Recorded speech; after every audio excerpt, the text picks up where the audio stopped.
Hey, I'm Birdman. I'm Bruce. Time to get on target at The hub. Here we are in the cage. Or is it the cave? two come in, Confused. only one leaves. Yes. So which one's leaving today? So the bets are on the bottom left corner of the screen. Put a thumb up, thumb down. Oh, okay. Anyway, here we are again. We're going to do another point of the gun. But before we start today, I want to mention a little bit about how we came up with this over this long period of time, and how we do this. Oh, the whole point of the point? Not the point of the point? the semicolon today. Semicolon of the point. Okay. Semicolon of the point. Cool. We decided when we're trying to get these shortened up a little bit, and Yeah. it's more or less getting to the point, is how it feels in your hand the first time you pick a gun up. That's how we kind of started this. Does it feel intuitive? And from there, you can go on and become much better with it, we hope.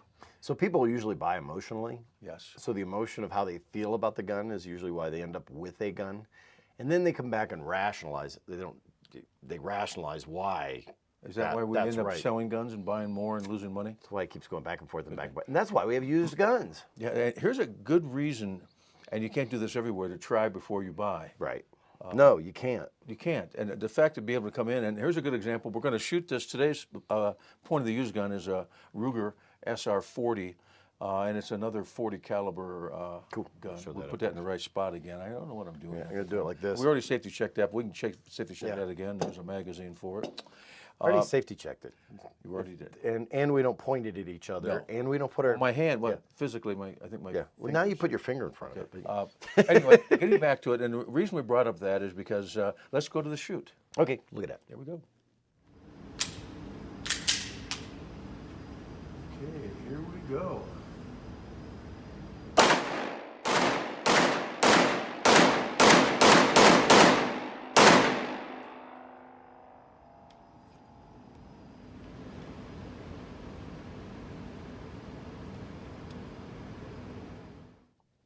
Okay, here's the... It's funny. Now, I didn't know he was shooting, and I went, oh, that was a 40.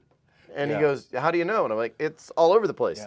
Yeah, and what's interesting, because we do shoot 40s, we shoot different guns, each gun feels different in the hand, and rather than trying to compensate, we just try to shoot it at a reasonable speed. We don't shoot as fast as we can, we don't shoot it slow. Right. It's how it feels, more of a defensive type of a gun. And it's not really a target gun per se. It would be more of a defensive gun. How it feels, and what we noticed with this, and I noticed, and I'm blame myself part, but I have a feel for guns when I pick them up. I either do fairly good or I do like this. And there's not a big in between. And now we have to analyze why we did that. And then I had you, you're not on screen playing with it, but it's just, it's the grip. I just couldn't keep my hand on the grip. So rather than slow down. Some things you want to feel smooth and nice, and this would make, like, if I was a kitchen knife grip, this is to me would be the perfect kitchen knife grip. I like this. It's not very abrasive. It's smooth. But it shoots ammunition. Yeah, that's probably not as good then, huh? So not cutting chicken, good. So what I think would be perfect, and it's not being fair to this, because the gun there's nothing wrong with the gun. It's just different. That we're used to shooting. So what I would say, I would try first is some type of a grip on it to give me a little bit more traction. It doesn't have the traction of any of the newer guns that we shoot normally. It doesn't have that kind of a grip on it. Right. That's why we like G10, or a little bit rougher than this. People say, it's so rough if I shoot a lot, it starts to hurt my hand. Well, in a defensive need, we probably wanted to hold on. And we'd have to live through that. But if you want to target shoot with 40, then that's different. But then you probably wouldn't be target shooting with 40. It might be 45. You might want a single action. It's a good gun. Let's just say that if it was me, we could try those. Remember those was the Eagle grips? Yeah. They're a decal, but they're rubberized. Yeah. That might make a difference. Now we probably should have follow up someday and put some Eagle grips on this, but this is not going to be our gun as a used gun, so it's going away. somebody's gonna buy it. Yeah, somebody will buy it. And then I'll recommend that they put some Eagle grips, and I'm sure they'll do much better with the Eagle grip. So how'd it do? Okay, so it loses a few points just because of the fact that it didn't hit the standard perfectly. The standard means that you could shoot it a little bit easier. It didn't have that, so we give it an 8 for the standard. Okay. And the shootability, it gets an 8 because again, it wasn't quite as intuitive to shoot good as some of the other ones we test. And people say, well, you're comparing it to a more expensive gun, maybe. Well, we have to, if it's a defensive look, the way we kind of looking at it, we have to have a level that we use for comparison. Like when we go to revolvers, people think of revolvers, they think of Smith or Ruger. Right. Or maybe they think of Korth if they're really. And even if you put it in the target category, it's still going to get an 8 because 40. Yeah. Yeah. So it's shootability is an 8. It's nothing wrong with 8. Standard met 8. Power factor is going to give it a 9 because one-on-one with a 9, it's got slightly more power. And we're still arguing about how we're going to do the power levels. But power doesn't mean anything if it's not on point.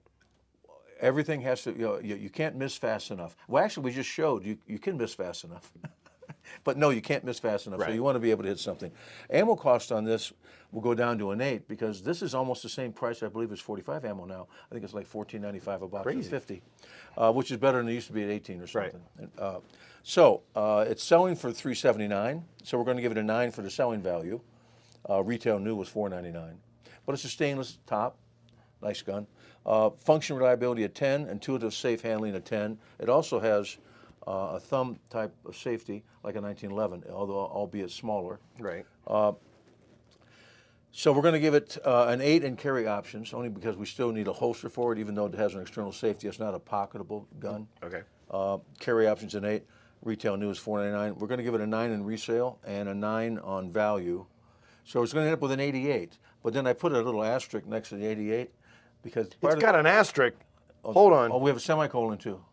Oh boy, an asterisk. Now we're into all these little things. But there's an asterisk next to the 88, and I'm saying that, and I have to say half of that was me, of course, because I didn't compensate for being so loose. But we don't do that normally. We don't try to change something we're going to shoot.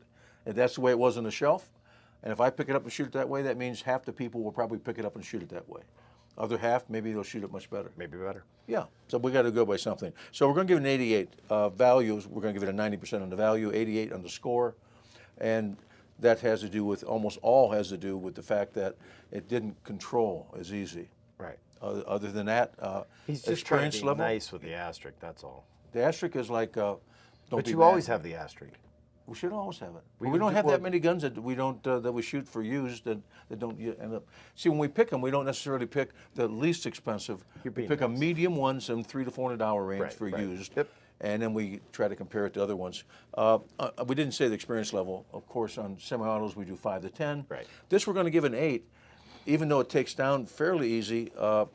I would say you need to be a little more experienced to be able to handle the recoil of a 40. There you So go. we're going to maybe make that there. Cool. But overall, the gun works. Ruger SR40. Yeah, and you can learn to shoot it good, I'm sure. Just a little bit of practice. It's available. You can find it today. Yep.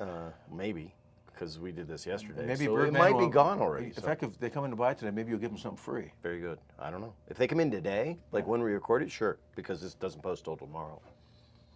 Oh, okay. That's almost like giving it an asterisk. Yeah, so free beer tomorrow, that kind of thing. Yeah. See the bottom small Right. print. Hey, I'm Birdman. And I'm Bruce, and be safe.